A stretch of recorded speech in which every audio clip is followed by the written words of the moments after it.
¿Cómo están? Bienvenidos a Combinación Clave. Vamos a partir de inmediato con nuestra primera invitada. Ella es Paola Tapia, ex ministra de Transportes.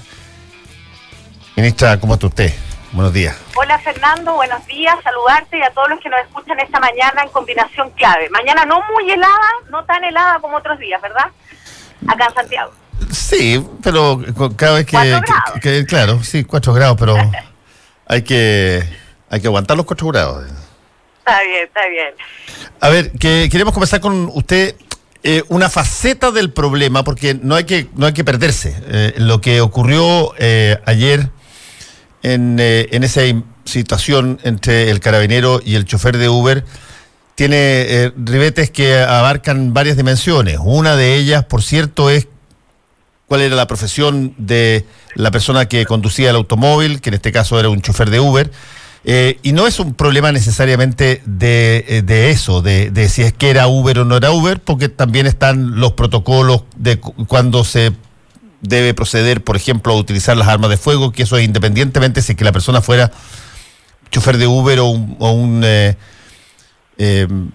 conductor particular. Pero en el caso de la situación profesional de este muchacho, él es chofer de Uber y hasta ahora no ha podido ser normalizada la situación de esta aplicación y de esta empresa, que es una empresa curiosísima, porque es una empresa que no tiene empleados, digamos, que sean parte de la empresa, sino que cada uno de ellos tiene su propio automóvil y no ha sido normalizado aquello y por lo tanto este problema convierte el automóvil, según lo explicaran carabineros, en un instrumento ilegal de toma de pasajeros y pueden ser detenidos una y otra vez. Entonces, cuénteme primero, ¿cómo ve este fenómeno de estas aplicaciones, Uber, Cabify y todas las que son equivalentes? ¿Y por qué no ha podido enfrentarse o por lo menos determinarse alguna forma en que esto pueda regularizarse?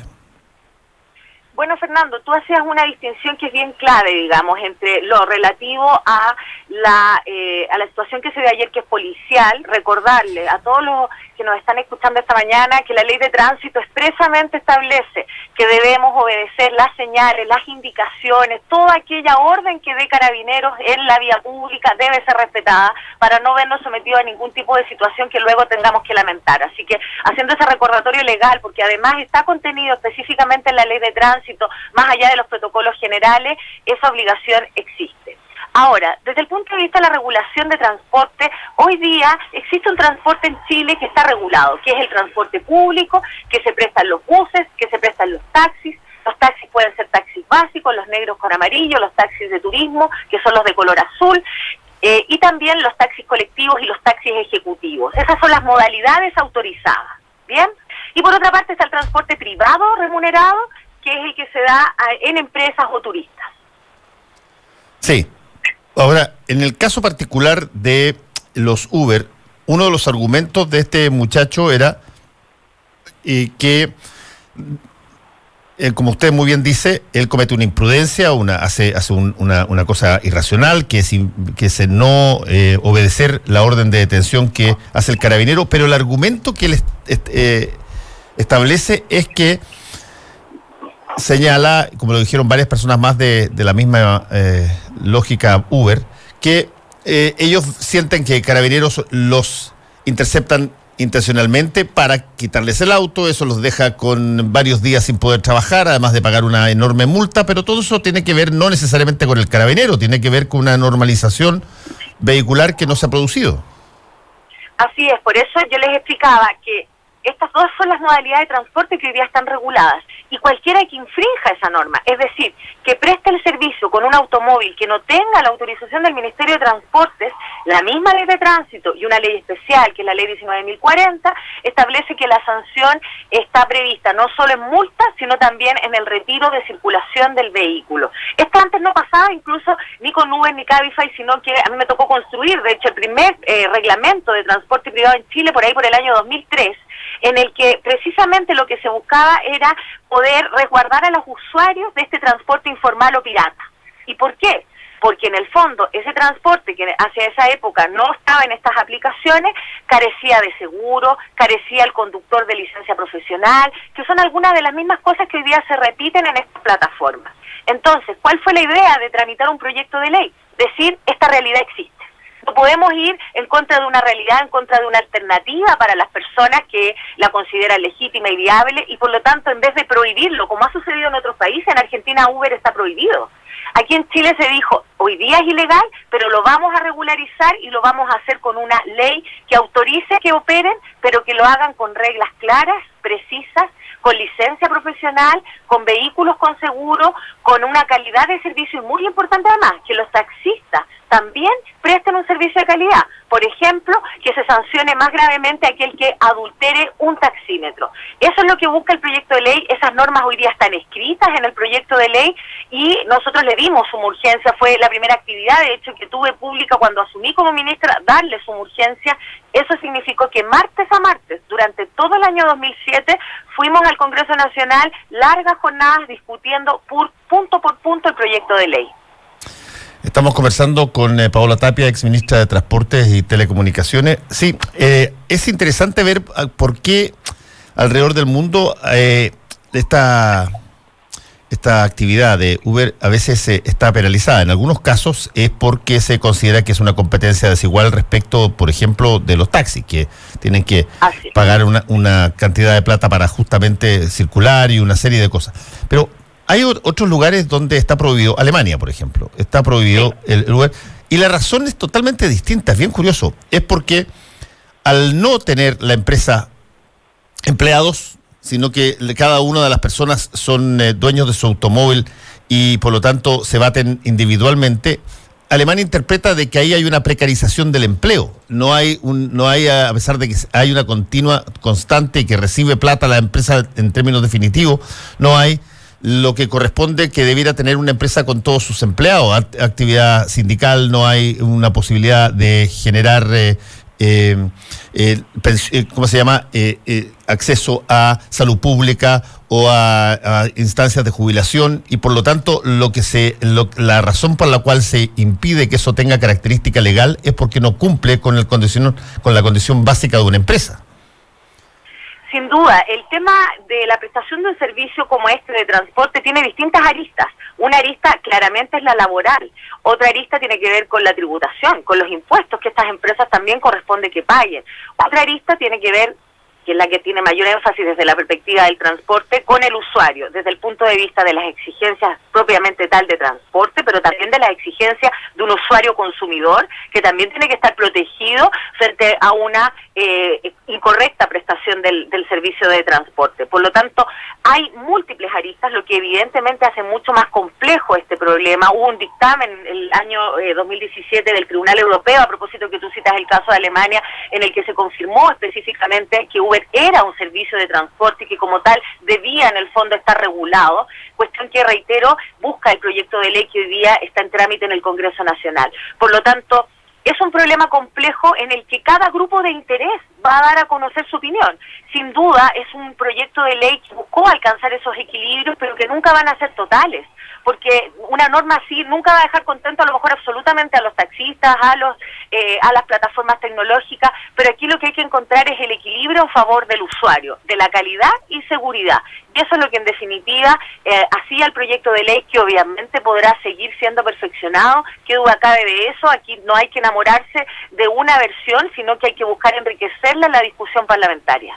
Estamos conversando con Paola Tapia, exministra de Transportes y Telecomunicaciones. Ahora miremoslo desde el otro punto de vista, Paola. Mire, cada uno de los cambios tecnológicos digitales que vienen en el mundo actual van a producir controversia respecto de lo que es establecido, de aquello que es la costumbre o de aquello que está regulado. En gran medida porque las innovaciones que están ocurriendo, y estoy pensando, por ejemplo, en cosas como la utilización de drones que va a haber para, por ejemplo, bypassear el correo o bypassear un montón de otro tipo de situaciones, otras empresas que todavía ni siquiera nos imaginamos.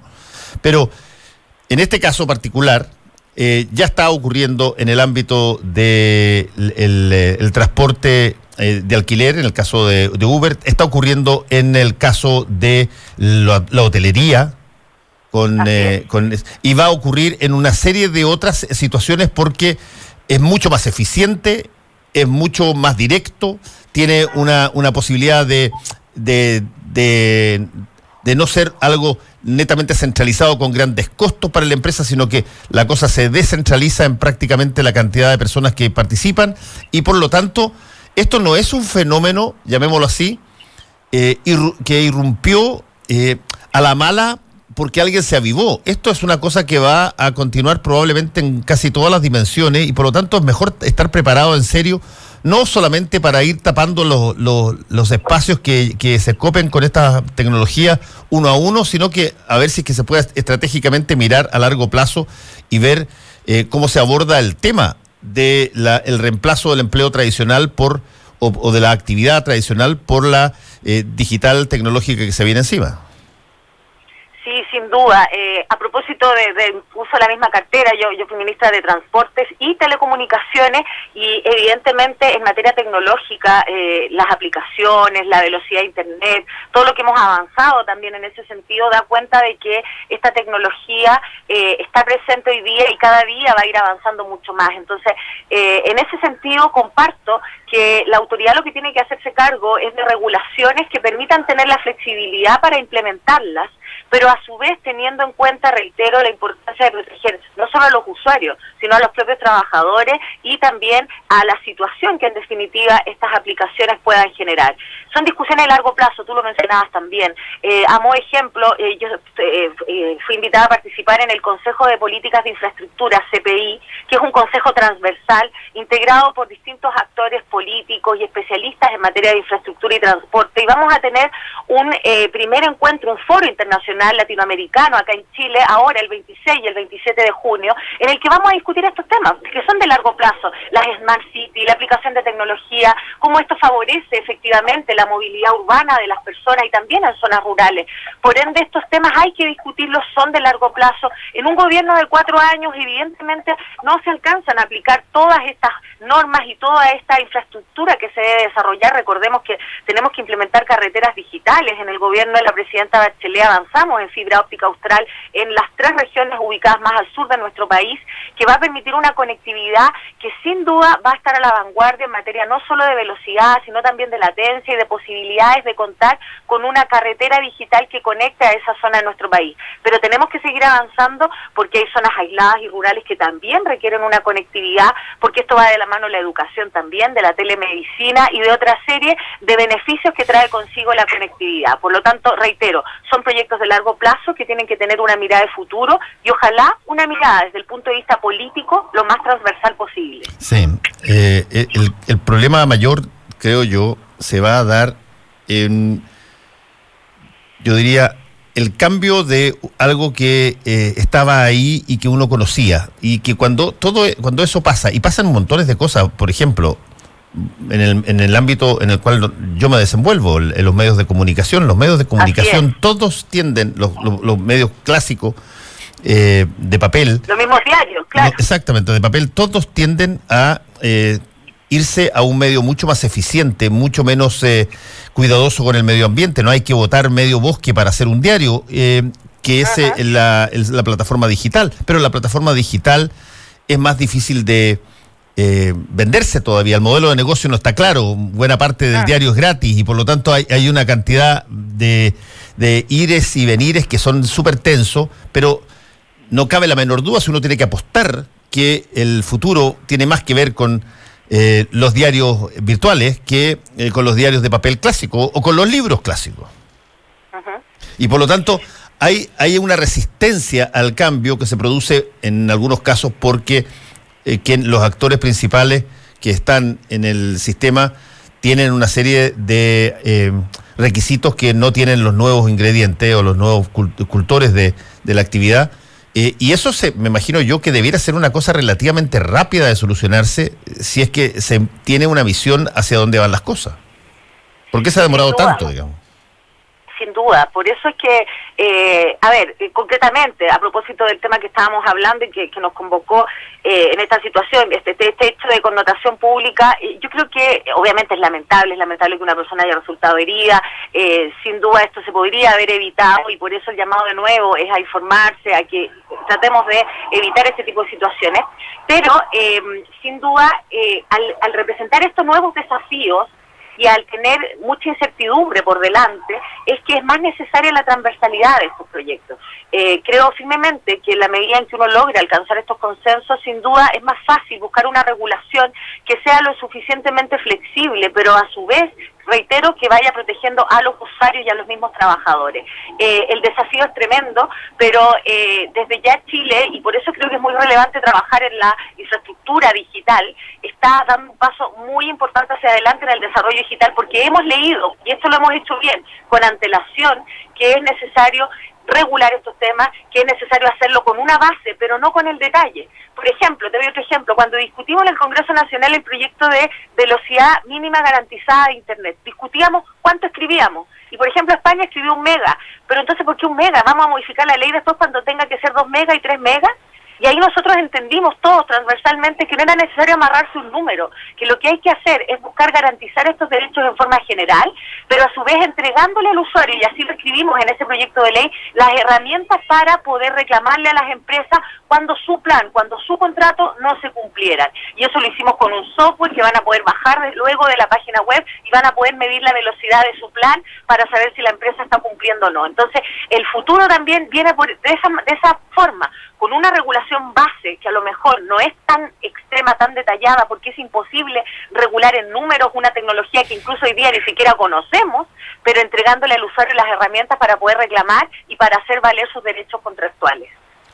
Ahora, estamos conversando con la exministra Paola Tapia de Transportes y Telecomunicaciones. Aquí también hay una situación que no sé cuánto puede durar, pero que también es bien odiosa. Es un poquito equivalente a esa mentira que nosotros siempre nos damos en Chile, cuando las cosas se hacen por una vía lateral y pareciera que fuera lo normal, como cuando uno anulaba el matrimonio diciendo de que se había casado fuera de lo que correspondía al barrio, al lugar, el barrio donde residía, y por lo tanto no correspondía el registro civil que los casó, y entonces se anulaba la cosa. Aquí también todo el mundo sabe, los que nos están escuchando saben que hoy día van a haber, qué sé yo, 200.000 personas que se van a transportar por Uber.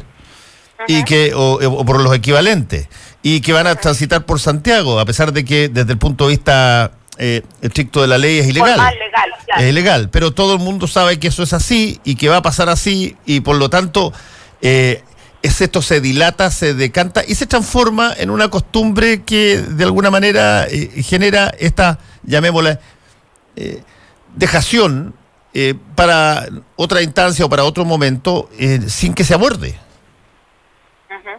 Bueno, eso es bien relevante porque al final del día uno, y me correspondió, digamos, en el fondo, a propósito de la tramitación de este proyecto, establecer la claridad de la situación en el sentido de reconocer que esto existe. Porque hay que ser bien claro también, o sea, si fuera por un sector en el fondo, y evidentemente también aquí es legítimo que los taxistas reclamen su derecho porque ellos compraron su cupo, con esfuerzo tienen su auto, muchos de ellos lo heredaron, etcétera. Hay que reconocer esa realidad también, hay familias detrás, y por lo tanto nosotros la reconocimos, pero también fuimos categóricos en decirle, pero estas plataformas llegaron para quedarse. Entonces aquí lo importante es hacerse cargo del problema por una parte, asumirlo, entender que es una realidad ciudadana al contar con estas alternativas, pero a su vez hacer el esfuerzo por regularlo. Nosotros, reitero, le dimos suma urgencia al proyecto de ley, martes a martes durante prácticamente todo el 2017, fuimos al Congreso Nacional, discutimos artículo por artículo, no era fácil, estaban ahí presentes los mismos gremios, los mismos interesados, pero había que hacerlo, había que hacerse cargo del problema, porque uno cuando es autoridad tiene que asumir no solo aquellos aspectos positivos, porque la verdad es que a mí, yo llevo la pena del servicio público, me encanta trabajar con las personas, pero a su vez también hay que asumir aquellas situaciones que pueden ser no populares, pero que hay que regular para que en definitiva las personas tengan estos servicios. Así que yo estoy convencida de que vamos a poder avanzar transversalmente. Veíamos parlamentarios de distintas tendencias políticas ayer pidiendo renovar la sumurgencia de este proyecto.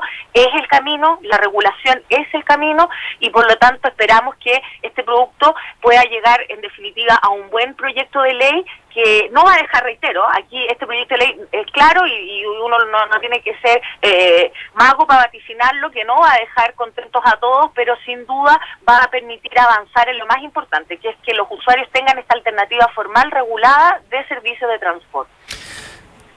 Estamos conversando con Paola Tapia, exministra de Transporte y Telecomunicaciones. Déjeme llevarla, aprovechando a la otra área del ministerio, a la área de telecomunicaciones. En un momento dado se puso de moda, yo diría hace como unos 5 o 6 años atrás, se puso de moda esto que se llamaba iluminar el país. Es decir, dotar al país de banda ancha en todas partes. Incluso las empresas, cuando descubrieron algunas de ellas esto que se llamó responsabilidad social empresarial, consideraron que no era necesario algunas veces donar una biblioteca o, qué sé yo, hacer un museo, sino que, ¿por qué no colaborar en generar Wi-Fi abierta para todas las personas que pudieran estar en algún lugar o una localidad?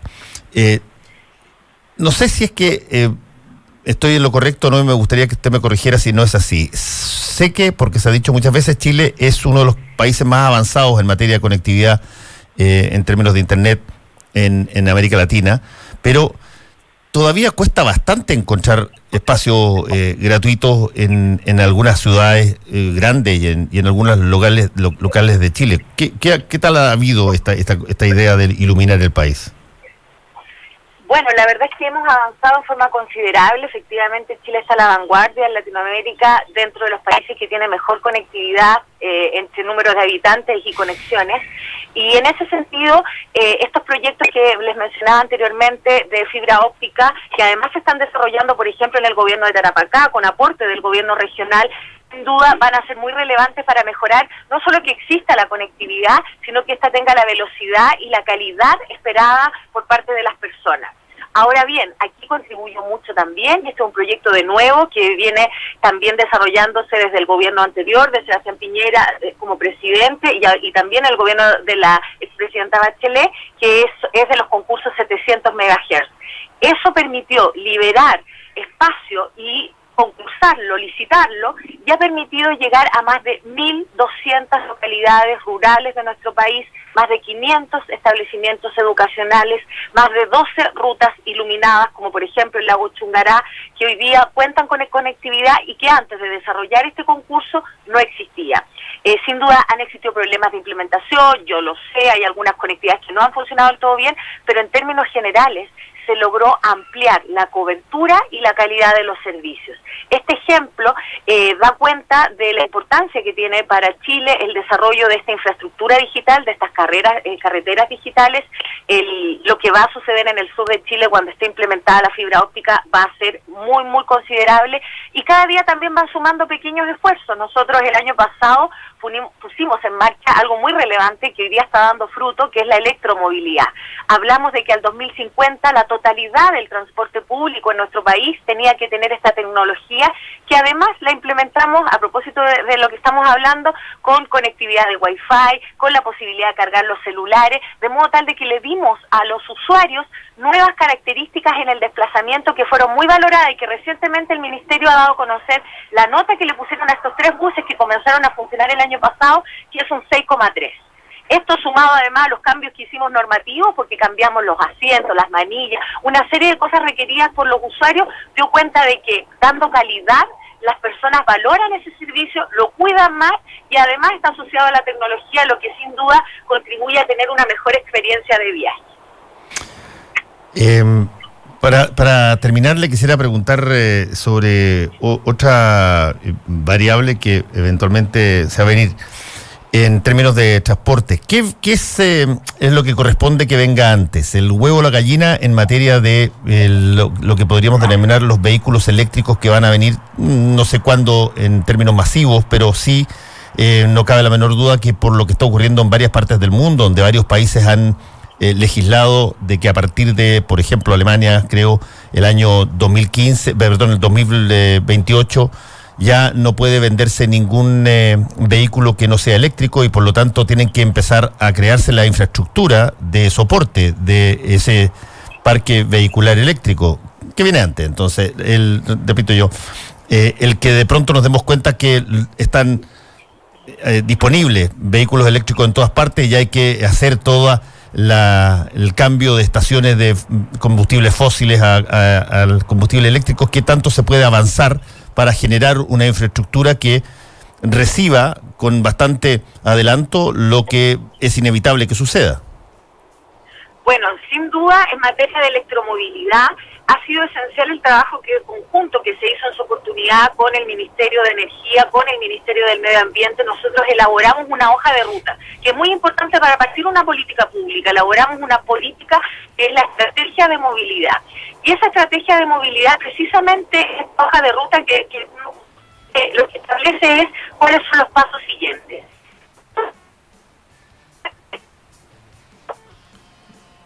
Paola parece que se movió de donde estaba porque la señal se fue. Sí. A ver si que podemos tomar contacto.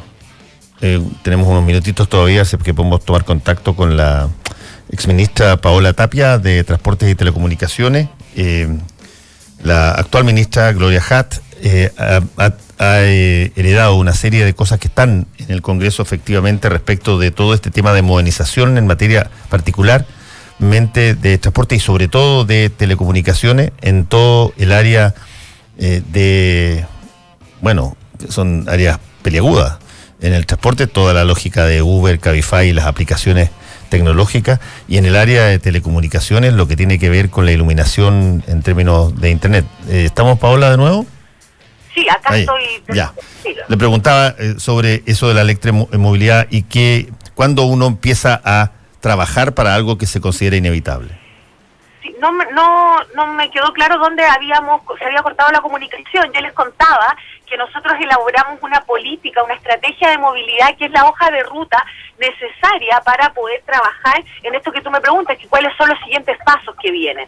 Esta hoja de ruta, sin duda, es importante tenerla a la vista para el desarrollo de la electromovilidad, para buscar incorporar más vehículos en el transporte público como prioridad, para luego tenerlo también en los automóviles particulares y buscar de esa forma que se vayan dando los centros de carga y todo lo que naturalmente se da a propósito de la implementación de este tipo de tecnología. Sin duda aquí también vamos a tener que discutir si se pueden generar incentivos tributarios y de otra naturaleza, porque hoy día la brecha, el valor que hay entre un automóvil convencional de un electroautomóvil, por llamarlo así, es muy grande aún. Entonces se requiere esta rebaja de impuestos o de otra incentivo para que podamos contar con más vehículos que tengan esta característica. Ese es el desafío que viene. El desafío también, sin duda, incluye estos pilotos que se desarrollaron desde el año pasado en Transantiago con estos 3 primeros buses que trajimos y que, reitero, fueron muy bien evaluados por la ciudadanía y que sin duda llegaron para quedarse también, y esperamos que sigan incrementando en las flotas de buses, y ojalá no solo para Santiago, sino también para regiones, porque además son obviamente una tecnología que es compatible con el medio ambiente desde el punto de vista no solo de la contaminación, sino también desde el punto de vista del ruido que pueda generar. Paola Tapia, exministra de Transportes y Telecomunicaciones, muchas gracias por haber estado con nosotros aquí en Combinación Clave. Que le vaya muy bien. Gracias, igual a ustedes, que tengan una buena mañana. No te separes de la 92.9.